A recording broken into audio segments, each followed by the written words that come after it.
일이 만족스럽지 않아서 퇴사를 고민 중입니다. 2025년 3월 21일 100일 법문 33일째 금요 증문즉설. 안녕하세요. 오늘은 100일 법문을 시작한 지 33일째가 되었습니다. 시작한 지가 엊그제 같은데 벌써 한 달이 지나 3분의 1을 넘어가고 있습니다. 춘분이 지나고 날씨가 점점 포근해지고 있습니다. 서울에는 이제 개나리꽃이 노랗게 피어나기 시작했습니다. 스님은 새벽 수행과 명상을 마친 후 금요 증문즉설 강연을 하기 위해 정토사회문화회관으로 향했습니다. 아침 일찍부터 봉사자들이 증문즉설을 들으러 온 시민들을 맞이하고 있었습니다. 100여 명의 대중들이 자리한 가운데 오전 10시 15분이 되자 삼귀유화 수행문을 낭독하며 금요 증문즉설 강연을 시작했습니다. 유튜브 생중계에는 3,200여 명이 접속했습니다. 먼저 스님이 청중들과 시청자들을 향해 증문즉설 강연의 취지에 대해 소개했습니다. 사람은 누구나 살아가면서 마음에 괴로움이 생길 수가 있습니다. 또한 세상의 많은 것들에 대해 의문이 생길 수도 있습니다. 마음에 괴로움이 있을 때 그것을 진솔하게 드러내고 나누면 우리는 그 괴로움에서 벗어날 수가 있습니다. 의문이 있다면 탐구를 해서 의문을 풀어나가야 합니다. 증문즉설은 마음에 괴로움이 있거나 의문이 있을 때 그것을 드러내 대화하는 것을 말합니다. 질문을 하려고 일부러 준비할 필요도 없고 의문이 없거나 괴로움이 없으면 질문을 하지 않아도 됩니다. 그러나 괴로움이나 의문이 있는 사람은 편안하게 이야기하면 됩니다. 조리 있게 말할 필요도 없고 생각나는 대로 말하면 됩니다. 질문의 주제나 대화의 내용에 제한은 없습니다. 편안하게 이야기하시면 됩니다. 이어서 누구든지 손을 들고 스님에게 질문을 했습니다. 1시간 30분 동안 6명이 스님과 대화를 나눌 수 있었습니다. 그중 한 명은 직장에서 하고 있는 일이 만족스럽지 않아서 퇴사를 고민 중이라며 스님에게 조언을 구했습니다. 일이 만족스럽지 않아서 퇴사를 고민 중입니다. 4년 전쯤 입사한 30대 초반 직장인입니다. 직장 생활 초반 2년은 인간관계와 일 때문에 많이 힘들었고 이후 2년은 인간관계는 편해졌는데도 불구하고 일이 만족스럽지 않아서 퇴사를 고려하고 있습니다. 그런데 퇴사를 해도 관심 있는 일이 딱히 없어서 고민 중입니다. 올해 말에는 무조건 퇴사를 할 생각인데 그 이후에는 어떤 자세로 살아가야 할까요? 그냥 다니세요. 그 정도 수준이면 그냥 다니는 게 제일 나아요. 스님은 웃으며 가볍게 대답한 후 그 이유를 자세하게 설명해 주었습니다. 이직을 고려할 수 있는 조건에는 두 가지가 있습니다.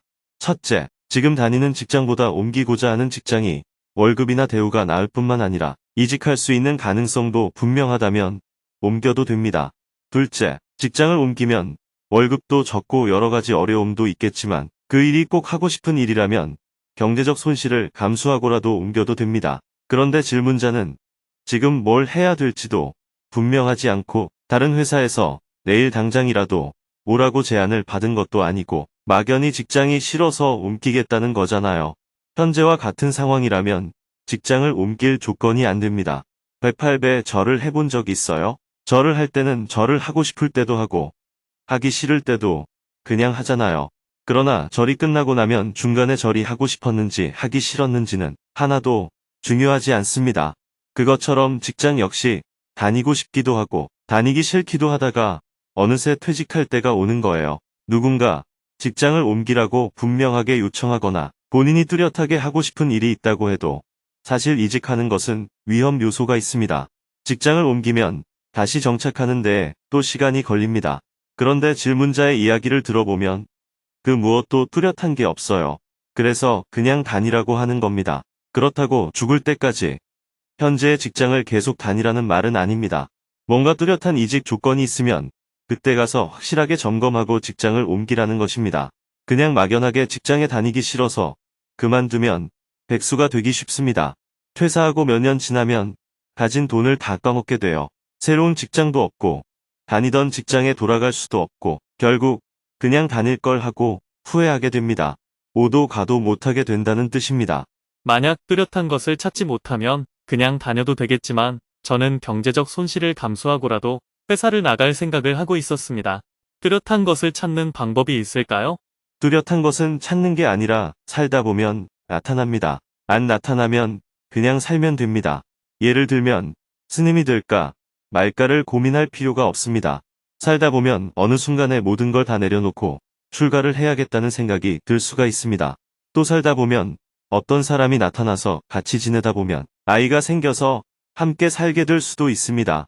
내 선택이 불분명할 때는 이렇게 역으로 인생이 선택되어질 가능성도 많습니다. 이것도 선택입니다. 결혼을 할까 말까 고민이 될 때도 기도를 하는 동안 저절로 결정이 될 때가 많습니다. 여자에게 다른 남자가 생겨서 가버리든지 나에게 다른 여자가 생기든지 이런 식으로 저절로 결정이 됩니다. 아니면 둘 사이에 아이가 생겨서 결혼하게 될 수도 있습니다. 꼭 본인이 결정을 해야 되는 게 아닙니다. 스스로 결정이 뚜렷하지 않을 때는 그냥 살아가다 보면 교통정리가 자연스럽게 됩니다. 질문자가 스스로 퇴사를 하지 않더라도 회사가 부도나면 저절로 퇴사를 하게 됩니다. 사표를 안 내도 저절로 정리가 됩니다. 직업을 선택할 때 이 일이 나에게 딱 맞다 하고 선택하는 사람은 열에 한둘도 안 됩니다. 전문 직종에 종사하는 경우가 아니면 대부분 대학 전공하고는 상관없는 직장에 다닙니다. 결혼해서 함께 사는 것도 둘이 좋아서 사는 것 같지만 그렇지 않습니다. 마지못해 사는 경우도 많아요. 뚜렷이 다른 사람이 있는 것도 아니고 그렇다고 도저히 못 살 정도는 아니고 약간 불만이기는 하지만 다른 선택의 여지가 없으니까 그냥 사는 거예요. 아이를 다 키우고 나면 내 마음대로 한번 살아보겠다고 다짐하지만 막상 거울을 보면 머리가 희끗해져 있습니다. 그러면 또 뚜렷한 선택지가 없으니까 그냥 삽니다. 사는 게 원래 그렇습니다. 여러분은 가슴 뛰는 사람과 결혼해야겠다고 생각하지만 그것도 하루 이틀이지 그렇게 두근거림이 오래가는 사람이 없습니다. 물론 살다 보면 나이 80살이 되어서도 눈에 번쩍 띄는 일이 생길 수가 있습니다. 그러면 그때 선택하면 됩니다. 그런데 일부러 눈에 번쩍 띄는 일을 찾으려고 하면 평생 찾아다녀도 못 찾습니다. 그러나 살다가 눈에 번쩍 띄는 뚜렷한 일이 생기면 결단을 하면 되고 그런 게 없으면 그냥 살면 됩니다. 인생이 대단한 것 같지만 별것 아닙니다. 이 사람하고 사나 저 사람하고 사나 스님이 되나 안 되나 죽을 때가 되면 다 비슷합니다. 모두 한여름 밤의 꿈입니다. 유명했든 아니든 돈을 벌었든 못 벌었든 큰 차이가 없습니다. 숨 넘어가서 죽는 건 다 똑같습니다. 여러분은 인생이 특별해야 한다고 생각하니까 삶이 피곤한 거예요. 그냥 인생이란 길 옆에 핀 작은 풀 한 포기에 불과하다고 생각하면 사는 게 편합니다. 네, 감사합니다. 지금 다니던 직장에서 최선을 다해보겠습니다. 최선을 다하지 말라니까요. 최선을 다하지 말고 그냥 회사에 가면 밥값만큼만 일하고 오자 이렇게 생각해야 됩니다. 밥값보다 적게 일하면 빚을 지게 되니까 밥값만큼은 일해야 됩니다. 밥값보다 못하면 회사에서 잘릴 수도 있고요. 반대로 밥값보다 더 하는 것도 좋지 않습니다. 왜냐하면 내가 이렇게까지 열심히 했는데 대우가 이것밖에 안 되나 이런 생각이 들어서 회사에 불만이 생기기 때문입니다. 그래서 제일 좋은 것은 딱 밥값만큼만 하는 겁니다. 최선은 무슨 최선이에요. 쫓겨나지 않을 만큼만 설렁설렁하면 됩니다. 최선을 다하겠다고 결심하지 않아도 어느 순간 하고 싶은 일이 생깁니다. 사람에게 통관심이 없다가도 살다 보면 누군가를 쫓아다니게도 되고 하고 싶은 일도 생깁니다. 수행이란 그럴 때 오히려 조심하는 것입니다. 뜨거운 마음을 진정시키는 것이 수행입니다.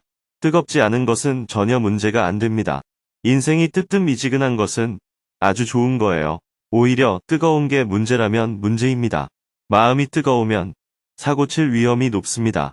마음이 뜨거운 게 잘못됐다는 게 아니라 눈에 뭐가 씌어서 쥐가 쥐약을 먹는 것과 같은 행위를 하는 것이 아닌지 살펴보라는 뜻입니다. 쥐가 매일 쓰레기장을 뒤져서 음식을 찾을 때는 사는 데에 아무 문제가 없었습니다. 그러나 접시에 딱 얹어진 음식을 보았을 때는 조심해야 합니다. 번듯한 접시 위에 담긴 음식에 독이 들어있지 버려진 음식에는 독이 없습니다. 그것처럼 눈에 번쩍 뜨이는 일을 조심해야 합니다. 누가 이자를 많이 준다고 투자를 하라든가 갑자기 귀인이 나타난다든가 그럴 때 오히려 조심해야 합니다. 자칫하면 쥐약을 먹을 확률이 높기 때문입니다. 네, 설렁설렁 다니겠습니다. 감사합니다. 설렁설렁 다니라는 게 게으르고 나태해지라는 말이 아닙니다.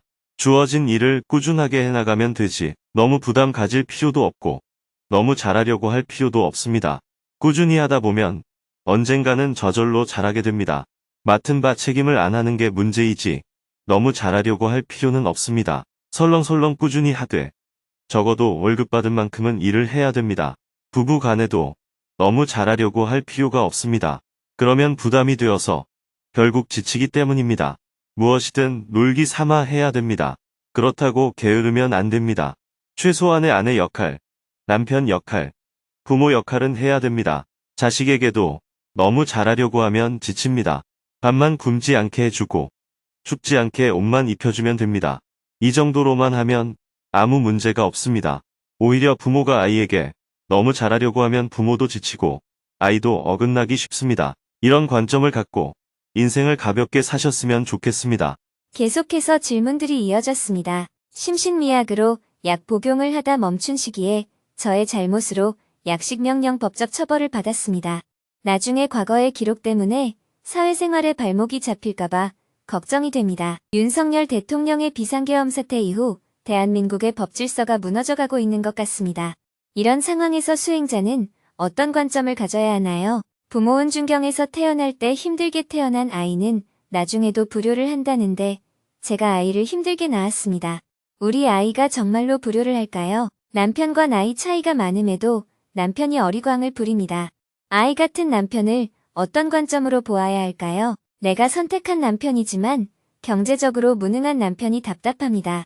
남 탓을 많이 하는 남편과 앞으로 어떻게 살아야 할까요? 질문을 하고 싶어서 손을 든 분들이 많았지만 못다한 질문은 저녁 강연에서 이어가기로 하고 11시 30분이 넘어서 강연을 마쳤습니다. 스님은 사회인사분과 미팅이 있어서 곧바로 외부로 나갔습니다. 시국 현안과 관련하여 대화를 나눈 후 다시 정토사회문화회관으로 돌아왔습니다. 해가 저물고 저녁 7시 30분에는 지하 대강당에서 금요 증문즉설 강연을 이어나갔습니다. 많은 시민들이 증문즉설을 듣기 위해 정토사회문화회관을 찾았습니다. 시민들은 현장 접수를 하거나 질문 신청을 한 후 가벼운 발걸음으로 지하 대강당으로 이동했습니다. 유튜브에 5,500여 명이 접속하고 현장에서 120여 명이 자리한 가운데 금요 증문즉설 강연을 시작했습니다. 3귀와 수행문을 낭독하고 나서 스님이 무대 위에 자리했습니다. 스님은 서울의 봄 소식을 전하며 대화의 문을 열었습니다. 지난 2월은 너무 추워서 봄이 많이 늦을 것만 같았습니다. 그런데 서울에는 개나리꽃이 이미 노랗게 피었습니다. 오는 봄을 막을 동장구는 더 이상 없는 것 같습니다. 봄이 오는 것처럼 여러분들의 마음에도 따뜻한 봄이 왔으면 좋겠습니다. 이어서 청중들의 질문을 받았습니다. 1시간 반 동안 6명이 손을 들고 스님과 대화를 나누었습니다. 그중 한 명은 미국에 이민을 가지 못해서 괴롭다며 지금이라도 이민을 가는 것이 좋을지 스님에게 조언을 구했습니다. 미국 가서 성공한 친구들. 나도 이민 가야 할까요? 저는 41살이고 아기 엄마입니다. 저는 미국에 이민을 가고 싶은데 그러지 못해 괴롭습니다. 지난 15년 동안 직장에 다니며 과로를 많이 하며 살았습니다. 제가 이렇게 사는 동안 미국에 가서 정착한 친구들과 그 자식들을 보면 너무 부러운 마음이 듭니다. 저보다 훨씬 넓은 세상에서 잘 살고 있는 것 같습니다. 자유롭게 자신의 뜻을 펼치며 많은 보상을 받고 사는 친구들을 보면 내 아이는 나보다 좀 덜 힘들고 좀 더 자유롭고 더 넓은 세상에서 뜻을 펼치며 살았으면 좋겠다는 생각이 너무 많이 듭니다. 어떻게 하면 저도 이민을 가서 잘 정착해 살 수 있을까요? 지금 이대로 안주하지 않고 또 한 번 힘을 내서 열심히 살면 우리 아이는 좀 더 좋은 곳에서 살 수 있지 않을까요? 쥐가 쥐약을 먹으려고 혀를 날름거리고 있어요. 어떻게 하면 쥐약을 먹을 수 있는지 저에게 묻는 것처럼 들려요. 막상 이민을 가려고 하니까 내 한 몸만 생각하면 여기 있는 게 더 편할 것 같기는 해. 여기는 부모님도 계시잖아. 이런 생각이 듭니다. 그런데 제가 20대에 이민을 가지 않은 것에 대해 지금 후회하고 있는 것처럼 10년 뒤에도 그래도 그때가 젊었는데 조금이라도 빨리 가서 아이를 정착시켜 볼 걸 하고 후회할 것 같다는 생각이 듭니다. 앞으로 인생이 괴롭겠어요. 질문자는 여기에 살면 반드시 10년 뒤에 후회합니다. 나이 50이 되면 40대 초반이라도 그때 갈 걸. 50대는 너무 늦은 것 같아. 이렇게 후회합니다. 그때 가서 돌아보면 조금이라도 젊을 때 이민을 가야 적응할 수 있었을 것 같아요. 나이가 50이 되면 이제는 더 이상 어렵다 이런 생각이 들지만 다시 나이 60이 되면 그래도 나이 50이었을 때가 갈만했다 이런 생각이 또 듭니다. 그래서 질문자는 이민을 가지 않으면 후회하게 됩니다. 그런데 막상 이민을 가면 더욱더 후회하게 됩니다.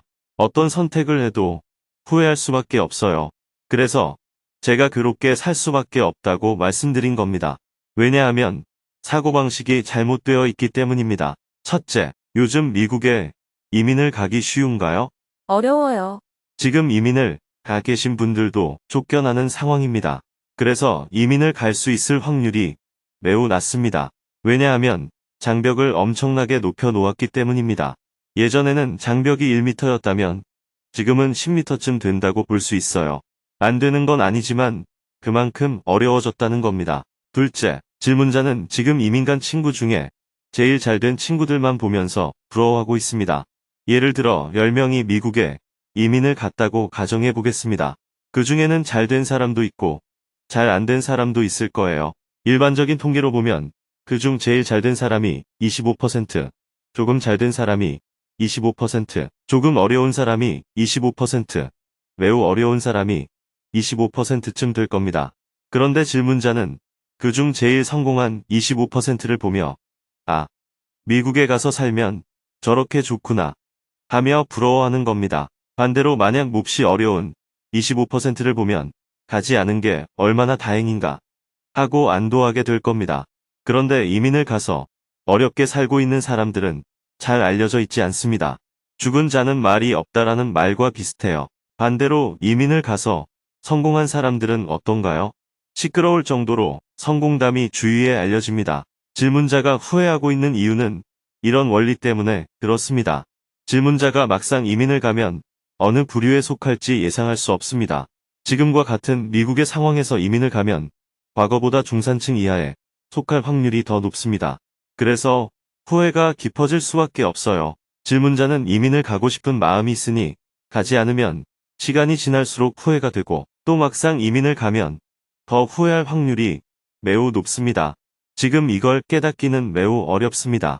지금은 이민을 가지 않은 것에 대해 후회를 하고 있지만 이민을 가서 더 후회한 경험이 없습니다. 반대로 이민을 가서 후회를 하게 되면 그런 경험은 쌓이지만 이민을 가지 않아서 더 후회한 경험이 없습니다. 무엇을 선택하더라도 평가할 기준이 없습니다. 그러니 어떻게 선택하더라도 서로 비교하기가 매우 어려운 것입니다. 그래서 첫째, 이런 해결 방식은 어느 쪽을 선택해도 후회를 하게 될 가능성이 높습니다. 셋째, 아이를 위해서 간다라는 생각으로 이민을 가면 아이를 망치게 됩니다. 이민을 가면 그곳에 적응하느라 힘이 드는데 그럴 때마다 아이를 탓하게 돼요. 내가 이민만 오지 않았어도 괜찮았을 텐데 너 때문이야. 늘 이런 생각이 들게 됩니다. 그래서 아이가 공부하지 않거나 마음에 들지 않으면 너 때문에 내가 이 고생을 하고 있는데 너는 공부도 안 하니 이렇게 잔소리를 자꾸 하게 돼요. 그러면 아이는 스트레스를 엄청나게 받게 되죠. 그래서 대부분의 이민 가정에서 자란 아이들이 어긋나는 경우가 많습니다. 이민을 가면 100% 그렇게 된다는 뜻이 아니고 그럴 확률이 훨씬 높다는 뜻입니다. 그래서 이민을 가더라도 아이를 위해서 간다고 생각하면 안 됩니다. 질문자 자신을 위해서 이민을 간다는 마음으로 가야 합니다. 인간은 남을 위해서가 아니라 나를 위해서 살아가는 존재입니다.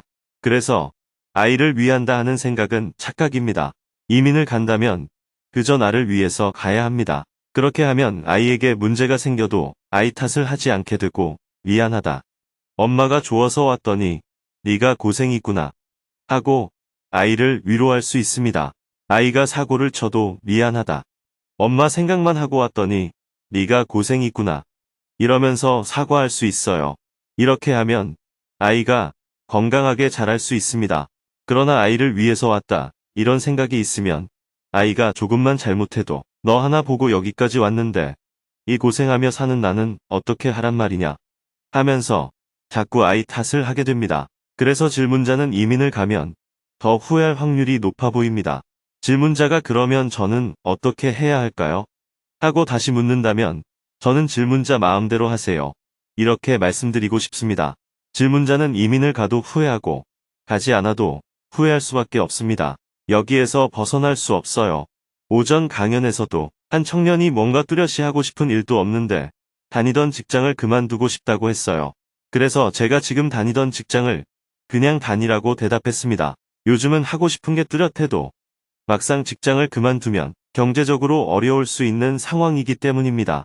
지금 대한민국의 상황이 그렇습니다. 기회의 창을 넓혀본다는 측면에서는 오히려 질문자가 베트남이나 인도로 이민을 간다면 성공할 확률이 좀 더 높다고 말씀드릴 수는 있습니다. 왜냐하면 이런 국가들은 활력 있게 성장하는 곳이기 때문입니다.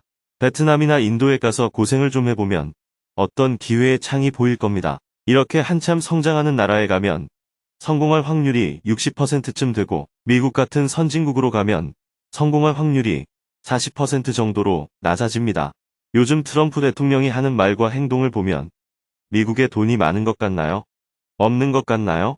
돈이 없으니까 다른 나라를 공갈이나 협박을 해서 돈을 갈취하려고 하는 겁니다. 적대 국가에서 뺏어 오는 것이 아니라 동맹국들에서 갈취하려고 하잖아요. 그래서 동맹국들이 난리를 피우고 있어요. 질문자는 지금 그런 곳에 가겠다고 하는 겁니다. 지금은 미국에 이민을 가면 성공할 확률이 매우 낮습니다. 그래서 질문자도 그냥 이대로 사는 게 나을 것 같아요. 누가 성공했다는 얘기에 무왕좌왕하지 말고요. 그건 쥐가 쥐약을 먹는 것과 같습니다. 만약 질문자가 현재 의사이고 미국의 어느 병원에 취직이 되었다면 이민을 가도 됩니다. 이렇게 뭔가 뚜렷한 게 있다면 이민을 가도 괜찮습니다. 반대로 가진 것이 아무것도 없는 조건이어도 이민을 가는 것이 괜찮습니다. 내 몸뚱이 하나만 갖고 간다면 괜찮은 선택이에요. 왜냐하면 미국은 우리나라보다 시급이 2배 정도 높기 때문입니다. 그런데 질문자처럼 애매한 조건에서 가면 아무 장점이 없어서 실패하기가 쉽습니다. 특히 아이와 함께 가면 아이에게 못살게 굴 가능성이 높습니다. 감사합니다. 잘 알았습니다. 계속해서 질문들이 이어졌습니다. 강박증으로 치료를 받고 있지만 점점 고착화되고 있습니다. 아내와 싸우기도 하고 직장 상사에게 불이익을 당해 화도 납니다. 이 상황을 어떻게 극복하면 좋을까요? 3년 전에 번아웃이 와서 우울증 약을 먹고 있습니다. 억울하고 슬픈 감정에서 벗어나지 못하겠습니다. 왜 그런지 이유를 모르겠습니다. 함께 나누어 먹는 것이 좋다고 하는데 저는 밥을 혼자서 먹는 것이 좋습니다. 제가 어리석어서 그런가요? 좋은 직장에 다니고 있고 월급도 좋고 복지도 아주 좋습니다. 그렇지만 몸이 힘듭니다. 다른 사람의 불운에 빗대어 위로를 받는 것은 나쁜 마음인가요? 미장원을 하고 있는데 딸이 부끄럽다고 강남이나 분당으로 이사를 가라고 합니다.